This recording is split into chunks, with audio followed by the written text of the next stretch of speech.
বড় পর্দার নায়িকা হিসেবে পরিচিতি পাওয়া প্রথম 4-5 বছর যে স্ট্রাগল লাইফটা যায়, তারপর যে মানুষ গিয়ে লেখে, তখন তো আর সোশ্যাল মিডিয়া নাই, লিখতো বা একটা কোনো ম্যাগাজিনে কভার শুটের জন্য একটা লেখনির মাধ্যমে একজন মানুষ কিন্তু অনেক দূরে চলে যাচ্ছে, আবার বাজে কথা বলে সেটা নিয়ে যে পড়ছে, ওটার নিচে তো ওনার কমেন্ট করার কোনো অপশন নাই।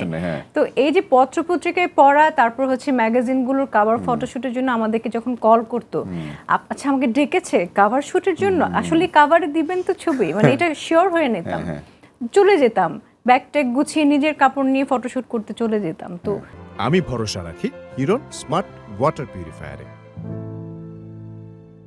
তখন কিন্তু মাসে একটা করে হলেও ফটোশুট করতে হতো।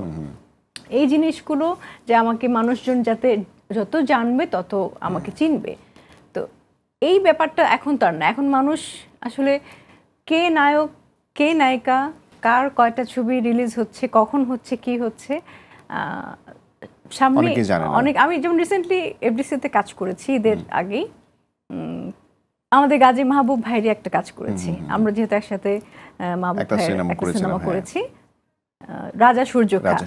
মাহবুব ভাইয়ের একটা কাজ করেছি আমি। তখন আমি দেখছি যে অনেক নায়িকা আসছে, নায়ক আসছে, আমি কাউকে আসলে চিনি না।